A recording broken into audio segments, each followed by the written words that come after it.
हम लोग बेसिकली आप देखेंगे हार्ड स्टैंडिंग का काफ़ी काम चल रहा है। सोलार पावर प्रोजेक्ट का एक काम चल रहा है। हम लोग आउटर टर्मिनल एक लाना चाह रहे हैं।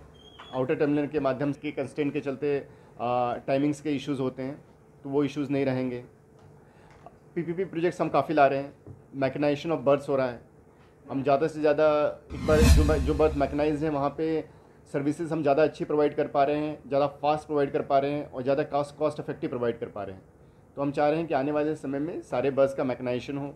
और जैसे आपको पता है कि नॉर्मली सरकार का आज की तारीख में ये इनिशिएटिव है कि ज़्यादा से ज़्यादा प्राइवेट पार्टिसिपेशन भी करे लोगों का, पीपीपी जो बोलते हैं, public private participation.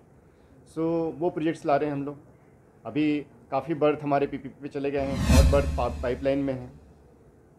Boundary walls, illumination, sanitation, drainage, ये सब काम पैरेलल चल रहे हैं क्लीननेस के लिए। You have declared 2 मेगावाट का प्लांट आएगा वो, और अभी वो टेंडर स्टेज पे है। Once it will close then successful bidder will come. Social and welfare program जैसे पहले वो खुद हैंडल करते थे, जो कार्गो हैंडल खुद करते, अभी पीपीपी मॉडल पर, क्योंकि पीपीपी में ज़्यादा फायदा है पोर्ट के लिए। हाँ, पोर्ट के लिए ज़्यादा ऑल ओवर इंडिया जो है, जो जेएनपीए जैसे आप बोलेंगे, जेएनपीए सबसे जो पोर्ट है सबसे ज़्यादा वॉल्यूम हैंडल करता है इन टर्म्स ऑफ कंटेनर। तो वहाँ पे सारे बस ऑलमोस्ट पीपीपी है। अभी जो नया पोर्ट कामाझार में भी है, केपीएल जो है, वहाँ पे मैकेनाइजेशन बहुत ज़्यादा है।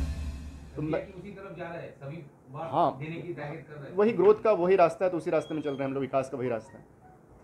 Sir, unrest situation Bangladesh cargo थोड़ा सा इम्पैक्ट होगा। जैसे धीरे धीरे, जैसे आप लोगों ने सुना होगा कि बेनापोल पेट्रोपोल कुछ दिनों बंद था, फिर चालू हो गया, तो धीरे धीरे सारी ईज आउट हो जाएंगे। हमारा बांग्लादेश ट्रेड वॉल्यूम में थोड़ा बहुत इम्पैक्ट पड़ सकता है। स्ट्रिक्ट तो नहीं है, बट पोर्ट सेक्टर यानी पोर्ट सेक्टर और शिपिंग सेक्टर के लिए, शिपिंग में जो रूल्स रेगुलेशंस थे जिसकी वजह से हम इंडियन शिप्स को ज़्यादा ऑन बोर्ड नहीं कर पा रहे थे, मोस्टली फॉरेन वेसल्स आते हैं, तो उसके लिए सरकार ने योजनाएं, डीजी शिपिंग करके एक संस्था है जो मुंबई में है, तो पर्टिकुलरली उनको फ़ायदा होगा, तो इंटर्न पोर्ट को भी फ़ायदा होगा। उसके लिए एक डेडिकेटेड बजट डिफेंस को दिया गया है, शिपिंग को दिया गया है। एचएफसी का जो वैकेंट लैंड पड़ा हुआ है जो आप लोग को लिया है, एबीजी, एचएफसी का, अच्छा, सबसे एचएफसीएल, हाँ, उसको क्या करना है? उसमें अभी हम लोग ब्रेनस्टॉर्म कर रहे हैं, हम लोग आपस में डिस्कशन कर रहे हैं कि बहुत सारे नए नए प्रोजेक्ट जो देश में चल रहे हैं, for example smart port related या SEZ related, free trade warehousing zone related, जिससे कि कार्गो, एक कमिटेड कार्गो आता है। और एसईजेड में जैसे आपको पता है कि नॉर्मली वहाँ पे टैक्स फ्री आपका मैन्युफैक्चरिंग का प्लेस होता है और मैन्युफैक्चर होकर डायरेक्ट एक्सपोर्ट हो सकता है। तो उस तरह का हम लोग ब्रेनस्टॉर्म कर रहे हैं। इसमें हम लोग अभी जो इसके लिए डीपीआर बनाने वाली एजेंसीज़ हैं, उनको हम लोग डीपीआर बनाने का काम देंगे। वो हमको बताएंगे कि बेस्ट पॉसिबल यूज़ क्या हो सकता है उस लाइन का। सालुखाली पोर्ट का क्या हाल है अभी? सालुखाली का काम चल रहा है। सालुखाली में नवंबर से मोटा मोटा काम चालू होने के चांसेस हैं। अभी उन लोग का जो प्रिपरेटरी स्टेज है, प्रिपरेटरी स्टेज में है, थोड़ा बहुत डिले हुआ है, पर नवंबर से काम चालू होने के चांसेस हैं। पोर्ट का लैंड ऐसा नहीं है, क्योंकि हम लोग लगातार केस लड़ रहे हैं कई ठो, और उसमें कई इंक्रोचमेंट हटाया गया है, हज़ार संख्या में हटाया गया है। और अब कलकत्ता में भी रिसेंटली हम लोगों ने लॉ फर्म्स को इम्पैनल कर लिया है इस पर्टिकुलर काम के लिए, जहाँ पे सिर्फ और सिर्फ वो इंक्रोचमेंट रिमूवल के लिए काम करेंगे। तो आपको पता है नॉर्मली ये सब माध्यम कोर्ट के माध्यम से ही सॉल्व होते हैं सब प्रॉब्लम, पुलिस माध्यम से, कोर्ट माध्यम से। तो हम लोग उसमें लगे हुए हैं। अगर आपको कोई ऐसा आइडेंटिफाइड जगह आपको पता हो तो हम लोग डेडिकेटली उस पर वर्कआउट कर सकते हैं। आप लोग जो जगह का रेफ़र कर रहे हैं वो ऐसा नहीं है कि पोर्ट बैठा हुआ है।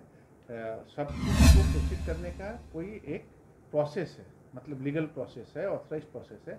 और आपने जो कहा उसका जो मुंह मैंने चुपचाप देख रहा है, ऐसी बात नहीं है। हमारे सिक्योरिटी टीम भी उस दिन गए थे, दे आर ओवर पावर्ड। इसका भी रिपोर्ट हमारे सिक्योरिटी की तरफ से आया है। आपको पता है, आप लोगों को हल्दिया की स्थिति, आप लोग कितने साल से हैं यहाँ, पता है। वो सिक्योरिटी टीम को ओवर पावर किए थे उस दिन। उसके बाद वो लोग, फिर हम लोग सिक्योरिटी जो थे वो लोग कुछ एक्टिव एक्शन नहीं ले सके against them, because a large number of persons came. That also was reported in the newspaper and आपनारा सेटा मैंने आप लोग को पता है। तो ऐसी बात नहीं है कि हम लोग चुपचाप मूक दर्शक हैं। जो लीगल पद्धति है, जो पद्धति से हम अप्रोच कर सकते हैं। हम कहीं भी मतलब गाइड जोड़े मतलब हम लोग फोर्सिबली कुछ नहीं करेंगे जब तक ये लीगल पद्धति से होना चाहिए। तो ऐसा नहीं है जो आपको लगता है कि मूक बैठा हुआ है, ऐसा नहीं है। हम लोग वी आर टेकिंग है, मैं उनसे बात करूंगा और जो नहीं हल्दिया म्यूनिसिपैलिटी सॉरी जो भी हल्दिया म्यूनिसपैलिटी या एसडी के जो भी हेड है उनसे बात करके जहाँ पे भी कोऑपरेशन को चाहिए हम लोग प्रोवाइड करेंगे। उनसे पर्सनली बात करके एक मीटिंग करके जो जो कॉर्पोरेशन एरिया है हम लोग अपना सपोर्ट देंगे। স্যার একটা কোশ্চেন নয়াচর নিয়ে কোনো প্রকল্প আছে? যদি ওই রাস্তাগুলো আমরা মেনটেন করি তাহলে ওখানে যদি আমরা ইঞ্জিনিয়ারিং থেকে ওই বাম্পার বা স্পিড ব্রেকার দিয়েও যদি কিছু করা যায় সেটা করব। বাট সব কিছু যে কোনো একটা সোশ্যাল স্ট্রাকচারে where maybe it is Portland but then আপনার মুভমেন্ট অফ রোড বা পুলিশ অথরিটিস তারা তো ডিউ হেল্প করেই তো জিনিসটা হচ্ছে। Now this areas are to be looked after by them, মানে আপনি we can obviously contribute, will communicate your concern and certainly will come up with some solution. Smart news Bangla, smart news Bangla.